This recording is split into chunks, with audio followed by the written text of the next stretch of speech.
everybody. Recording live from somewhere. This is Zach Couples with episode number 136 of the Movement Debrief.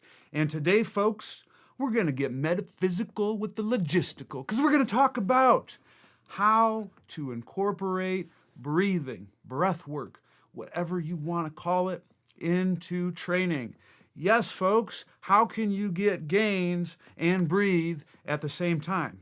If you think breathing is legit, but your clients and other trainers are talking shit, and you're unsure where breathing would fit, then this debrief you must commit, because your boy, Big Z, has got a bunch of questions that have been asked by the people. They will be answered for the people by this people right here, fam recognized fam. Without further ado, let's debrief, shall we? The first question comes from my good friend, John. Here's what John asks. I know we talk about when working with a person on breathing, to have them breathe out for 15 seconds, or think about blowing out a bunch of candles. But in pursuit of progression, or keeping a client motivated and not bored, what do you find is a good standard to move them to the next progression? For example, going from a pullover to hanging breathing into a balloon. Is it you see them able to get abs immediately, or are you looking for, say, 3 sets of a good position and breathing everything? Or is it table tests and you retest and find improved movement? Getting someone to breathe right can be slow and monotonous, so how can a professional present the roadmap of progression for a client buy-in? Thank you, John. I'm really glad you asked this. So the biggest error that I see most people make when they start incorporating stuff is they make breathing its own thing and different than anything else in training. Okay, we're going to breathe now. Let's get ready. False.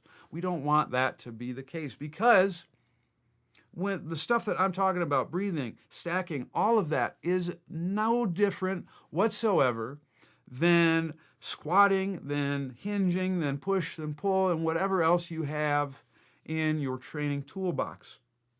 We're still talking about movement in all of these instances. And all that these breathing exercises do is they provide context and they put your body into certain positions that you're going to need at higher intensities.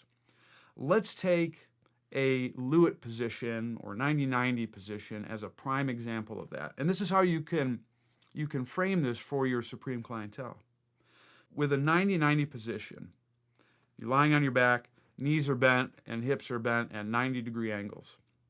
If you take that and you tip it right side up, well, oh my folks, that looks a lot like the midpoint in a squat.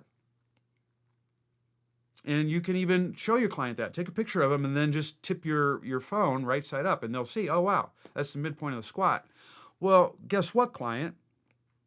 If you have a hard time getting your hips and feeling your glutes and hamstrings in this position, and you can't get abs to work as well as we need to, you might have a hard time with that more challenging move. And that doesn't mean that we want to say, okay, because you can't get the stack that you can never get up off the ground. It's not that at all. But you can frame it as these are moves that teach the basic components needed for the meat and potatoes that's really going to help you reach your fitness goals. Most people out there have a good idea that a squat is something that you're going to need to build fitness, whatever your goals are. If you want to get bigger legs, if you want fat loss, if you want to just get up and down off the ground, squat's pretty important. These drills help reinforce the positions you need to be able to get to that point. You can look at it as a regression from that.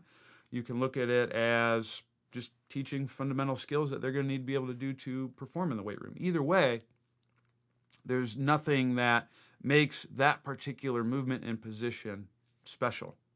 It's just teaching aspects that you need to be successful in the weight room. Following that, Obviously, yes, sometimes getting people to get a full exhale and all that can be monotonous, but the cool thing, especially on the training side, is if you coach it really, really well, especially in the beginning, you're first teaching the stack to someone, which if you don't know what the stack is, I got a great debrief that I'll link in the show notes, which will be found on zachcouples.com/breathing-into-training. But if you coach the stack savagely well, many times they're going to get torched in the glutes, the hamstrings, and the abs. And these are money areas that most people, I think, have some semblance of understanding that it's important to be able to work these areas. So if you coach it well, the moves are not easy by any means. I mean, I can't tell you how many times I have very fit people, athletes, weekend warriors, anyone like that. And if I coach them in a good squat, like a squat iso hold on the wall, their legs will be cooked, they'll be shaking, it'll be incredible. So make sure you're coaching these moves up really well. Following with that, if you are coaching it up really well in the beginning, it's going to make your job ridiculously easy at the end. Meaning, if they get the concept of tucking, a full exhale, they're able to reach well, they're able to push their knees forward well. Later on, they're able to do shifting and single arm reaching and rotating well. They now have this concept in their movement repertoire that they can continue to draw from. This past experience, this context that they can then apply to their later moves. Let's use the squat again as an example. Hey, so-and-so, remember how you tucked, exhaled, and you pushed your knees forward just like on that hook lying move? I need you to do the exact same thing here, which then becomes, hey, I want you to tuck in the split squat, which means, hey, eventually when you're doing a jump, it's the same position as you did in the squat, which you already built the foundation in place just from the simple breathing moves. I think if you can frame that these are teaching you the baseline fundamental skills to be successful in my training program or in my gym or even in my rehab program, your buy-in ought to significantly increase. And you don't have to spend a great deal of time doing it. Maybe pick 1 or 2 drills in the beginning as part of the warm-up to really phone in on the concept. And then as best as you can with the more challenging and intense moves, just try to stoke those concepts during them, and I bet they get a lot more out of their exercises. Now, if you have someone who is just complete struggle bus at getting the tuck, their exhale is, you know what it is, but you still want to get them to have a training effect, then what you have to do in that case, especially if someone's prone to being in pain with movement, pick moves that are easy to execute with minimal room for error. Things like med ball throws of any kind, seated upper body stuff. That way you're minimizing any funky stuff with the lower extremities. Carries, most carries are going to be okay, or even iso holds of any kind. Those are really safe positions that you can still get a workout in. Sled pushes and pulls. I mean, if you want to toast your legs, have them push something really heavy where they're only working on the concentric component. All of those moves can be used, and you can still coach the same concepts, but they'll likely get a training effect during that as well, which is a big win. Now, I get it. You still might have, even if you've done your selling as best as you possibly can about how important these fundamentals are to getting a good training effect. You still got that client who's like, look, I just want to get a good workout. I want to get ripped. I want to feel the burn. I get it. I have them as well. For that, maybe you don't spend as much time on some of the easier resets. Perhaps instead of coaching a hook lying tilt with a full exhale, you just have them do bridges but emphasizing a curl so they still get the pelvic component needed to be successful. The nice thing about it is even if they don't like breathing, they still kind of have to breathe while they're training. There's a good research out there showing that if you don't breathe, you'll die. So they're still going to be doing it, right? They might not be able to get the good effect that you want because of, they are as they are, But as long as you can coach good positions, maybe especially if they're a beginner, you throw them in some of the safer moves, and then you just focus your efforts really coaching up the squat or whatever, you'll still probably get some benefits in movement, and they'll still be able to get to their goals with fewer risks for error. So just realize that, pick your battles, I guess, is what I would say. To summarize your great question, John, breathing, it's not separate from training. It is teaching fundamental skills you need to be successful when you approach higher intensities. Make sure that's the case. Spend time coaching the basics savagely well, because it'll help you carry over to the harder stuff. It'll make your job easier when you get to the harder activities, because you've built that pattern within their brain. Pick safe moves if they don't stack well, and then if they still don't buy in after you've done your darndest, make sure they're getting the tuck at least. They'll be breathing throughout, so that's okay. And then just do your best job coaching the moves that you normally would, and you'll still probably get some benefits. Awesome question, John. The next question comes from my girl, Natalie. And here's what Natalie asks. Is there any value to inserting movement restorative, that's hot, exercises / positions in between reset breathing sets to facilitate or further drive the resetting process? I ask, especially when in coaching breathing at the start of the session, sometimes the clients are geared up to get into a movement, either from being stimulated to get the work going or from a stressful meeting, etc. So I see the struggle of maintaining a degree of focus in accomplishing their reset work. Yeah, this is tough, especially if you got someone who's just a major stress ball and they just can't shut it down and they just want to go because that's their norm. So I feel you on this, because that's definitely a tough person to work with. I think it's completely reasonable to incorporate a lot of these movements throughout the program, and especially in the early stages of training. It's something I do liberally with my supreme clientele, because the more reps that we can getting into these positions, the better. And there's nothing, there's no rule book that says you have to start the program with resets and then you go into the warm-up and then all of this stuff. You can really put them anywhere, because, again, it is skill acquisition that you're teaching. You're teaching their rib cage to be able to do certain things. You're teaching their hips to be able to do certain things. You're teaching their body to be able to do certain things. And you can practice that at any point in time in the training program. So many times, especially in early phases with online training clients that I may have, I will pepper a lot of their main moves, superset them with resets that they need. And it could be one of two ways. I will either give them the specific moves that they need to address the movement limitations they have. For example, if I have someone who needs to improve shoulder internal rotation, I may pair their squat with a quadruped position, just working on reaching, something that's not like super high intensity, but it puts them in a position that they need to be able to drive the movement needed at the rib cage to improve shoulder internal rotation. That's one way you could do it. Another way you could do it is to work on driving eccentric capabilities of the things that they may be increasing concentric capabilities of while they're training. When you're moving them heavy ass weights, your muscles get tight and they get dense. That's normal. That should happen. That's why you're moving the weights. You can use resets to restore the eccentric capabilities of the musculature. So if I'm choosing an activity that creates a bunch of concentric bias, I may superset that with something that creates an eccentric bias of that muscle. Theoretically, that will help you maintain movement options through training.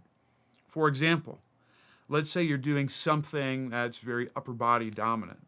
Maybe you're doing an Arnold press or a bench or anything like that, which is very concentric heavy in the uppers.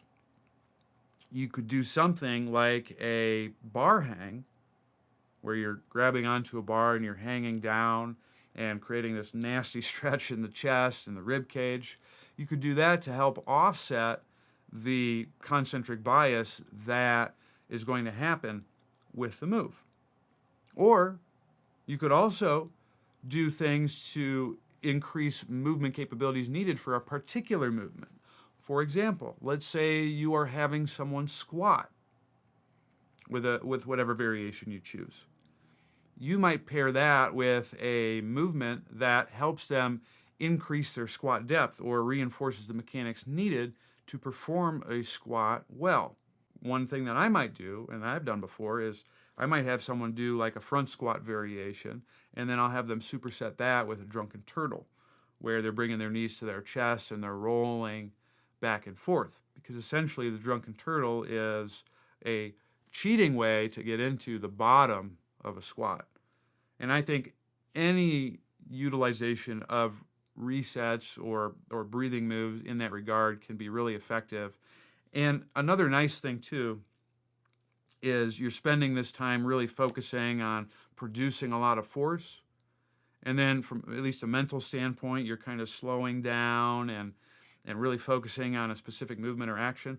Perhaps that will enhance recovery from the challenging move that you're doing. Although, I don't have any research to back that up per se, but it's at least helping them calm down from the movement that's being performed. To summarize, your great question, Natalie. Resets can be done in any part of the programming. I will oftentimes pair them with some of the more challenging moves, either to work on the movement restrictions that the client has, to eccentrically bias the stuff that you are tensing up, or to help drive motions needed to enhance the effectiveness of the exercise that you're doing. And if you use resets in that regard, you ought to be in business. Great question, Natalie. Now, if you are wondering, well, okay, these resets are cool, but I don't have much experience in coaching them, or Zach, I don't even know what type of movement I should choose for my client based on their limitations. Where can I learn how to do that? I got an answer for you, folks. I got a few answers. The one answer is my seminar, Human Matrix, which, if the world heals in 2021, which let's hope it does, I got a bunch of dates for you that I'd like you to check out. The first one is going to be February 20th, 21st in Atlanta, Georgia, where the players play. April 10th and 11th in Warren, Ohio. May 29th and 30th in Boston, Massachusetts. August 14th and 15th, Ann Arbor, Michigan. September 25th, 26th in Wyckoff, New Jersey, outside of New York City. November 6th and 7th, Charlotte, North Carolina. I'm still working on rescheduling a couple, but definitely check those out. Also, too, if you are just getting into this and you need some help with some of the anatomical terminology or what I'm talking about coaching-wise, if you sign up for my newsletter, you will get access to Human Matrix Foundations, the seminar that goes into the nitty-gritty anatomy and biomechanics, and the Common Compensations Workbook, which will help you on the coaching side of things with this stuff. So check it out. The last question comes from my man, Gerard G-Easy. What you gonna do about it? Here's what he asks. Would certain types of cardio benefit one postural archetype more than another? For example, if I'm working with a compressed A to P person, so they're restricted on the front, restricted on the back, and a wide infrasternal angle person with the same goals, would your cardio choices differ? The biggest rate-limiting step when it comes to choosing specific cardio modalities is what equipment you have available. For example, where I work at Elevate, my options are a rower, like a woodway treadmill variation, a slide board, and Airdyne bikes or the assault bikes. That's all I have. Those pieces of equipment can drive certain movements, but there's other movements that a person may possess that I might not be able to modify their energy systems work to help reinforce that. So, take this, I don't want to say take this with a grain of salt, but realize that if you don't have access to all the equipment in the world, this might be going a bit too in the weeds for someone, because any type of aerobic work or energy systems work has benefits unto himself, from pain relief to increased endurance to better learning. So you have other reasons why aerobic exercise or endurance exercise or any type of conditioning is useful beyond the movement side of things. So it's still important to do. That being said, there is also no difference or specialness with your conditioning choices from what movements you select than any others. For example, squats are going to improve certain movements, whereas hinges are going to improve different movements. The same is true with your conditioning tools that you have. And I'm not going to give you an exhaustive list, but I wrote down some stuff that I thought of when I might apply certain conditioning tools for some people versus others. For example, let's take the VersaClimber. That's a great one to improve dynamics of the infrasternal angle, whether you're narrow or wide. And it also is a good one to work on oblique shifting of the pelvis. So if you got some frontal plane limitations, prepare to join the VersaClimber nations. So that's a good move. Anything that works on single arm stuff, Jacob's ladder, elliptical, airdyne bikes, all of that can be effective for improving rotation through the thorax and the pelvis for that matter, depending on what you choose, because you're incorporating longer reaches. So if you have someone who's A to P compressed, as Gerard mentioned, an elliptical or a Jacob's ladder could be money in the bank for that particular individual. I think rowing is very good as well, especially if you can get deep into the bottom of the row. That might be a nice move to reinforce squat mechanics or to eccentrically bias the backside of the body. And then with the pull, you're going to get anterior chest wall expansion. So that could be really good. Sled drags are another great tool. If you're doing a retro sled drag, that's very similar to a squat position. That can improve posterior expansion throughout the body. And then with a sled push, you're improving hip extension. Depending on your arm action, you might be improving pump handle. So your options are limitless in that regard. I mean, there was even, I wish I could find this, but I found at a gym when I was in Memphis that had like a lateral option on the elliptical. Oh, that was so cool, because you could drive pronation and hip abduction. I loved it.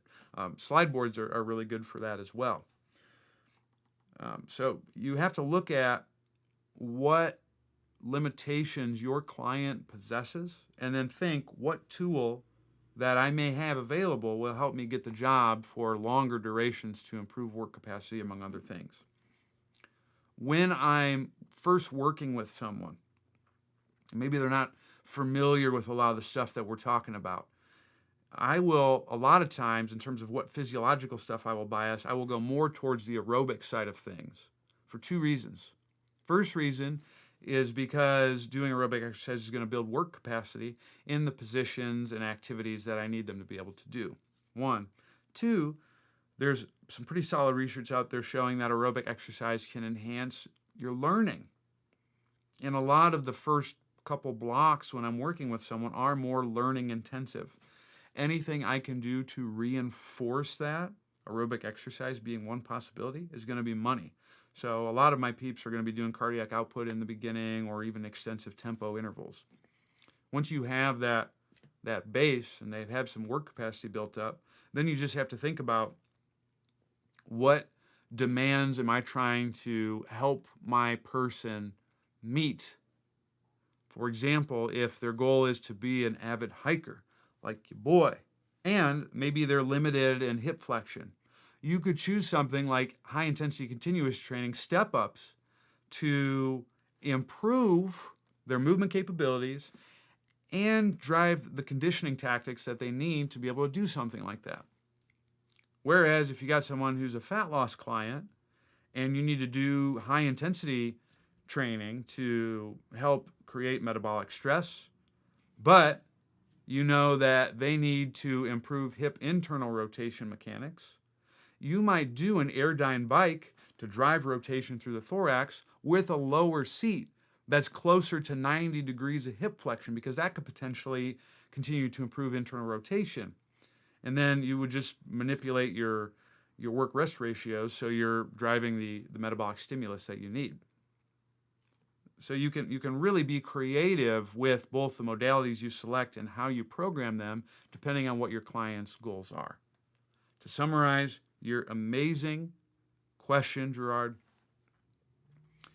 you're going to be limited based on your equipment, but look at the equipment that you have available and watch how that person has to be able to move during the particular activity that you are going to have them do, because that can improve movement in some cases or not. And don't sweat if you don't have a lot of equipment, because there's still a lot of benefits to doing endurance work. Choose those moves that you need to be successful, and then choose the physiological parameters you need to have them be successful for the long haul. Aerobic exercise is great in the beginning to help build learning and work capacity, and then you can branch off to whatever type of conditioning tactics you need so your peeps can reach their goals like never before. Awesome question, Gerard. And I think it's a good stopping point for us today. Folks, if you haven't had a chance to listen to the interview that I did with Dr. Brian Hockel, which I released earlier this week, he's the dentist who's helping me blow out my teeth so I can sleep like a rock star, which I'm sleeping significantly better just after a couple months. Check that out, zachcouples.com/Hockel. I just released it. I'm hoping to release more of these as time goes on. If you're someone who's got something interesting to say and you're in Las Vegas, hit up your boy, because I'll definitely interview you. So I want to try to keep them to be live interviews, which is why I built Somewhere Studios, if you know what I'm sizzling. So please give that a listen. But if you want to learn more, if you're like, okay, I feel comfortable in putting this stuff together for my clients, but I want to build out my movement selection so I can help my clients reach my goals like none other, well, then the place you got to go, folks, is zachcouples.com. Subscribe to my newsletter. As I talked about before, you'll get a lot of free stuff. You'll get 5 hours of talks, a free acute to chronic workload calculator, and an email from your boy every Friday, passing you the goods of what's going on the internet. Other things that I offer on zachcouples.com. Movement consultations. If you are the person who can't squat the way you want to, you're tight and you're not moving as well as you like to, you got some aches, pains, boo-boos, and you've ruled out the big bad stuff, and you're just like, man, I wonder if I just moved a little bit better, if that would help. Well, there's a place you can find that out, and that's with a movement consultation with me. What that will entail is we will go through a full body evaluation, comprehensive AF, folks. I will find out where you're restricted. We'll coach you through some movements and activities to improve your movement capabilities, and hopefully that will help push you to where you need to go. So check me out there. And then, folks, if you want to kick it up a notch, Emeril Lagasse style, because you got fitness goals, you want to improve your conditioning and be able to sustain the movement options that you got from the movement consultation for longer periods of time and under progressive intensity so you can move good, feel good, look good, and everything else. Online training with your boy is the place to do it. I have only 3 slots available, folks, and they are filling up quick, so please check me out there. Or if you want to learn how to do this with your supreme clientele, you're like, okay, but I have this particular client who I got the buy-in because I listened to the debrief and that helped, but I don't know what moves are going to produce the best result. That's where my mentorship program is for you. Because what we will do is shore up any didactic or knowledge-based limitations you may have, 1, but then 2, we're going to apply it, and then that's where I think the money is I'll have you apply the things that you learned with your clients, and then I will watch you do it just to see what works and what doesn't, and if you do that, whoo, ain't nobody going to mess with you after that. Once you've scoured zachcouples.com, you've read every single blog I've ever written, and you want more. That's where you can go to Apple Podcasts and Stitcher and search the Zach Couples Show. That's where you'll find the Hockel podcast. Because guess what, folks? There's 135 other debriefs out there. And, you can't see the brick wall on all of them because it wasn't a thing. So you might want to listen to me instead, especially on long car rides. While you're there, leave a review so the fan can keep growing. I'm also on the social medias. Find me on Facebook and Twitter. Search Z Couples. Of course, I'm on that Instagram, baby. Zach, Z-A-C, Couples, C-U-P-P-L-E-S. And the last place you can find me is YouTube. Search Zach Couples, because on YouTube it's really cool. I put out like all the exercises and activities that I apply to my supreme clientele, and many times, especially the newer ones, I'll give you indications in terms of when you need to use what. So definitely mess with that and see what works for you. Thank you so much for tuning in. You've been a beautiful, sexy, outstanding audience. I hope that you keep it real, but not to the extent where things go wrong. Stay hungry, stay learning, stay moving, and I'll see you next time. Deuces.